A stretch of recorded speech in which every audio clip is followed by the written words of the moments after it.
doing good. Sports and Money, Kansas City Chiefs, 22 off season. It has been fun, and we're just fresh off the NFL draft. I hope most of you enjoyed it. I have no doubts that 99.9% of you Chiefs fans enjoyed every second of the NFL draft.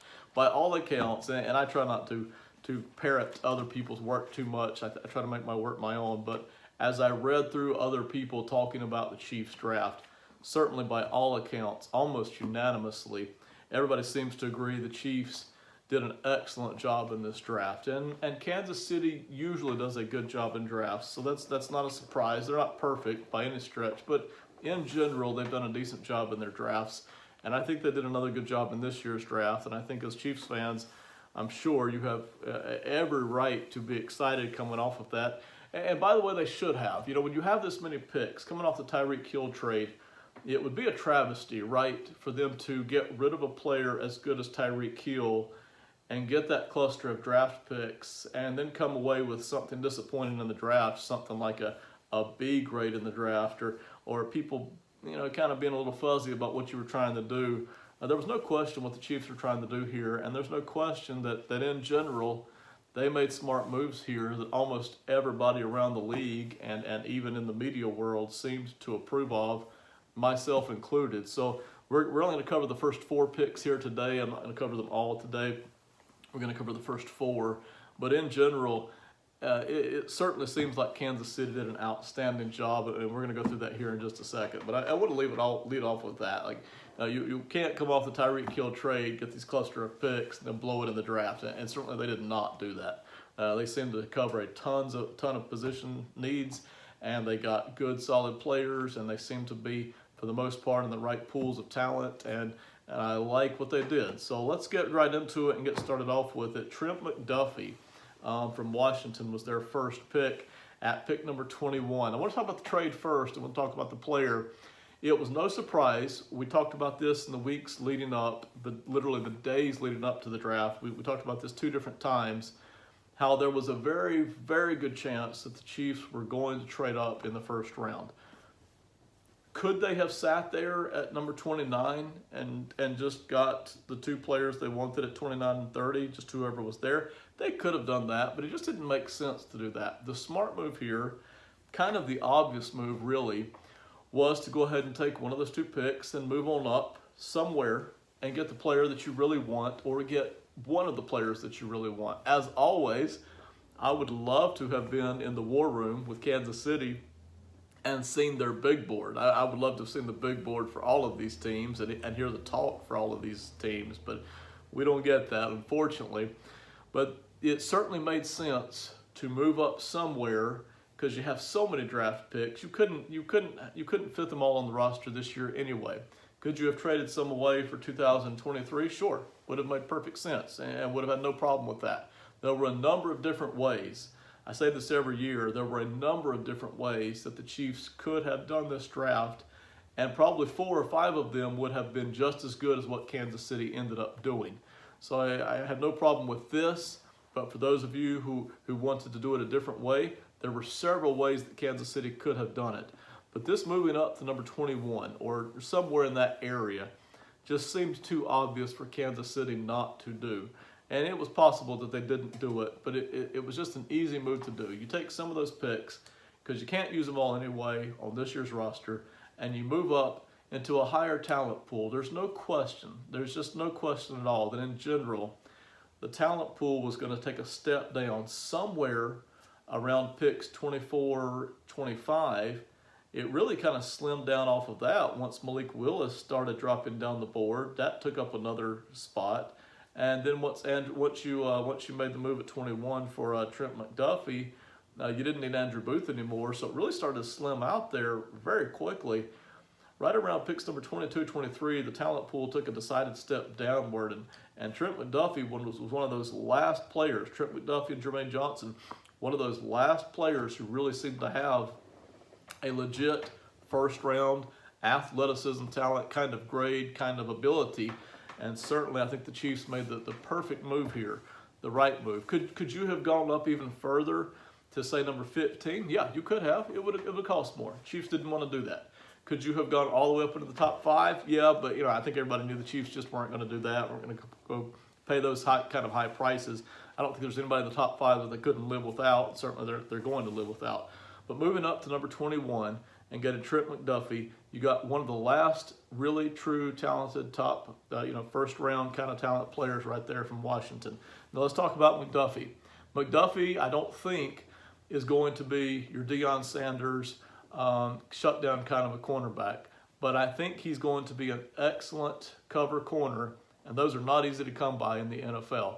I think he projects to be even better over time than Charvarius Ward was. Charvarius Ward had gotten to be a very solid kind of a cover corner who could challenge quarterbacks and challenge wide receivers in almost every instance. Now, Ward was not a shutdown guy. I don't think McDuffie's going to be a shutdown guy, but I think McDuffie can be left alone on an island in a number of instances, not the whole game, every game, but I think in a number of instances, by the time you get to McDuffie's late in his first year, certainly in his second year, I think you can leave Trent McDuffie on an island one-on-one in coverage, and I don't think you're going to get beat badly very often, okay? And certainly there are going to be wide receivers who can win the matchup at times, but you needed cover guys. You really needed 2. You got 1, and that certainly fills a massive hole there that the Chiefs had without Tyrann Mathieu being a cover guy at safety and without Charvarius Ward being a good solid cover guy there at cornerback. This fills the biggest need that the Chiefs had. Now, they didn't have to draft a need. No team does, but they got somebody here who filled a need that was going to be very huge for them. And you get a guy who looks like he can be very good here for quite a while. And I know, listen, not all Chiefs draft picks work out. Not all Chiefs cornerback draft picks work out. And not all Chiefs Washington draft picks work out. But I think you have a guy here in Trent McDuffie. He's not just somebody who has to play zone. He is a legit guy who can line up in one-on-one coverage against a lot of different receivers. He is flexible too. He does tackle in the running game, does an excellent job in the running game tackling, but the main thing that you're getting here, the reason you traded up, is not all of those peripheral attributes. It is because he can line up one-on-one in coverage against good receivers and get the job done. Will he be an all-pro kind of guy? I don't think so. He doesn't project that way, but this guy certainly looks like he can be a good quality starter and possibly have a chance at some Pro Bowls here down the line at that cornerback position. I absolutely love it. The trade made sense. We talked about what it might cost to move up to, say, number 20 before the draft. I think we mentioned that it would cost you number 29 and then maybe, either a second-round pick or a third-round pick. It ended up costing number 29, then a third-round pick and a fourth-round pick. So pretty close in the price tag there, maybe just a little bit more than what we figured, but pretty close in the price tag there. And certainly trading up here in the first round was no surprise. And it seemed to make a ton of sense here for Kansas City. And of course, it's a typical Patriots move, right? If you don't like what you got there, why not trade back? And the Patriots doing what only the Patriots can do in trading back and getting Cole Strange there with that 29th pick and just quite an interesting night for the Patriots on draft night. But the Chiefs did an excellent job here. This was the best move that they could have made, all things considered. Now, just throwing it out there, could you have gotten Jermaine Johnson at defensive end as he slid down the draft board? Certainly you could have, and I know a lot of Chiefs fans who for the past 2 or 3 off seasons have been wanting that speed guy, that athletic edge rusher, and I'm sure grabbing Jermaine Johnson there at 21 was tempting, but ultimately I think the Chiefs got who they wanted, one of the guys that they wanted, and all the wide receivers that they might have gotten were gone. We talked about that, how quickly they were going to go. They went super fast, starting around picks 8 or 9, I don't remember exactly, but those wide receivers were just gone. So anybody that they might have gotten there had completely vanished. You were going to have to trade up pretty high, somewhere around picks 14 and 15 to even get a shot at one of those wide receivers. Chiefs just didn't want to do that. Sitting there at number 21, they feel their biggest need. And they got a guy here in Trent McDuffie who I think can be an excellent part of the defense, maybe one of the better parts of the defense for 4 or 5 seasons ahead, and not cost them a boatload of money in the process. So this was an important pick. I think it's a good pick all the way around, like the trading up there by the Kansas City Chiefs. Was it aggressive? Yes, but it's not just about being aggressive. Some people completely overrate that. It's about being smart. And this was the smart move here for Kansas City. You move to number 30. And this is where the Chiefs pick up George Karlaftis from Purdue. Again, Karlaftis was a guy who could have been drafted higher. He wasn't. We knew somebody was going to fall to 29 and 30. We didn't know exactly who. Turned out Andrew Booth was still sitting there. Turns out George Pickens was still sitting there. Turns out there were a couple of other guys still sitting there. But George Karlaftis certainly, I think, fits what the Chiefs do, but more importantly, this is just a good quality defensive end. This is a big guy who has above average speed, who can get to the quarterback with some regularity, and who holds up very well against the run. He's very intelligent. He's athletic enough to play defensive end in the NFL and to do it at, I think, at least a quality starter level. Now, I don't think George Karlaftis is going to blow up the league. I don't think he's going to blow up opposing offensive lines. And I really kind of doubt that you're ever going to see him get into the double-digit sack category. That would surprise me. But this is a good, solid, quality starter at defensive end. And I don't want to overdo how much he fits Spagnuolo's offense, because our defense. I think literally every article I read about every Chiefs defensive pick talked about how that player fits Spagnuolo's defense. All right, but let's get to the real point here. Karlaftis is just a good defensive end. A number of teams would have liked to have had him, but he was available there at number 30. He would not have lasted much longer. If the Chiefs didn't pick him at number 30, he would have gone very quickly within probably the next 5 picks. So this was one of the guys that did fall to the Chiefs spot.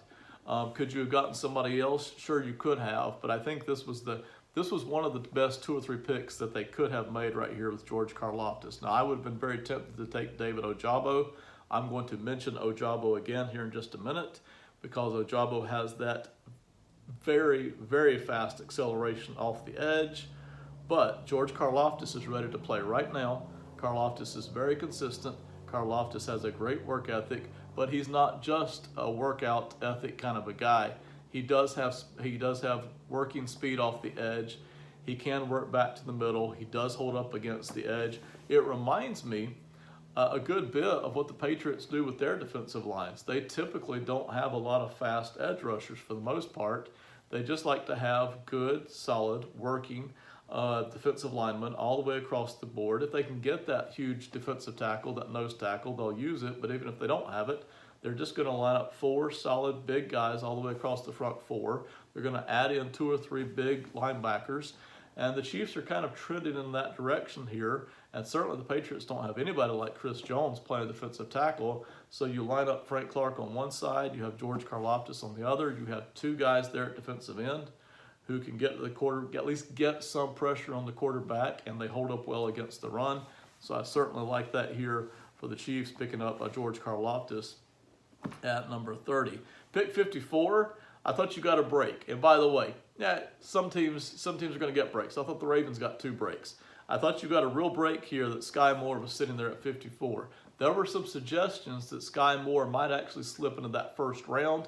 If he didn't, I think a lot of people certainly thought he was going to be right there at the top of the second round. He actually slid all the way down to about the middle of the second round, and the Chiefs are sitting there, and they're able to grab him at pick 54. Skyy Moore out of Western Michigan, fast receiver, certainly one of the guys that the Chiefs had to be thinking about. Now, could you at some point have worked your way into getting Christian Watson or George Pickens? Absolutely. But you get Skyy Moore here, who just, I don't want to say falls in your lap, but he certainly slides down the board enough to where you're not having to trade up a lot of, give up a lot of draft picks to get him. And you get Skyy Moore out of Western Michigan, very fast guy. Certainly, you know, is he going to be Tyreek Hill? I doubt it. But can he add to what the Chiefs are doing? And can he possibly be a heck of a headache for opposing defenses to deal with in years to come? Yeah, I think so. You know, you've got him right there with Marquez Valdez-Scantling. You've got him right there with Travis Kelce. You've got him right there with the running backs that the Chiefs don't mind throwing the ball to. You've got him right there with, and I don't even remember who all they've got now. The Chiefs have several guys. Juju Smith-Schuster, we just did the video on him. You don't have a good core of receivers that I think gives you some good depth, certainly gives you a lot of flexibility. And when some of those guys are gone next year, 2023, Skyy Moore is still going to be sitting there, very fast wide receiver, and I'm sure they're hoping that he will develop by at least by year 2, by 2023, develop into a guy that Patrick Mahomes trusts throwing the football to and can become just a huge target for them. So I like that sitting there at number 54. You didn't have to do anything crazy to get Skyy Moore. You didn't have to get all wild with that. I certainly like that. Now, you get, and this will be the last thing we cover for today, you get pick number 62, and that has Bryan Cook, that safety there at Cincinnati. I want to start with this. I like Bryan Cook. I think he projects eventually, certainly not in year 1, but maybe by 2023, hopefully by 24, certainly he projects as a decent starting safety in the NFL. I don't think he's ever going to really threaten the Pro Bowl status too often, but I think Bryan Cook projects as a decent starting safety in the NFL. You get him at pick number 62. A couple of reasons why I like this pick. Now listen, he's not going to be starting for the Chiefs this year unless there's an injury. Juan Thornhill is going to start at one safety. Justin Reed is going to start at the other. That's basically the end of the story. But I like Bryan Cook for 2 reasons. Number one, when Juan Thornhill, when his rookie contract is over and the Chiefs may not want to pay him because the salary cap is tight on the Chiefs, and because the Chiefs kind of sort of seem to not be overly in love with Juan Thornhill anyway, not only because of the injury, but we remember the early part of last year when he kind of inexplicably was sitting on the bench for a while or not getting much playing time for a while.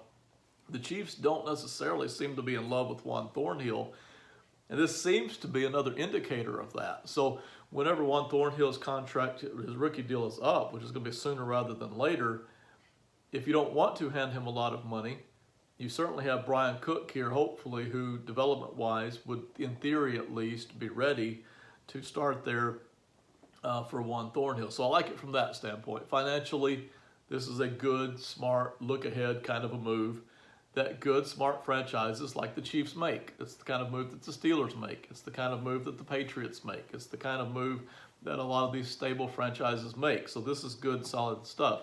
But I also really like it, and this is even better. We just let go of Daniel Sorensen a few weeks ago. I think, listen, he had some good moments there in Kansas City, but athletically Sorensen was limited a good bit.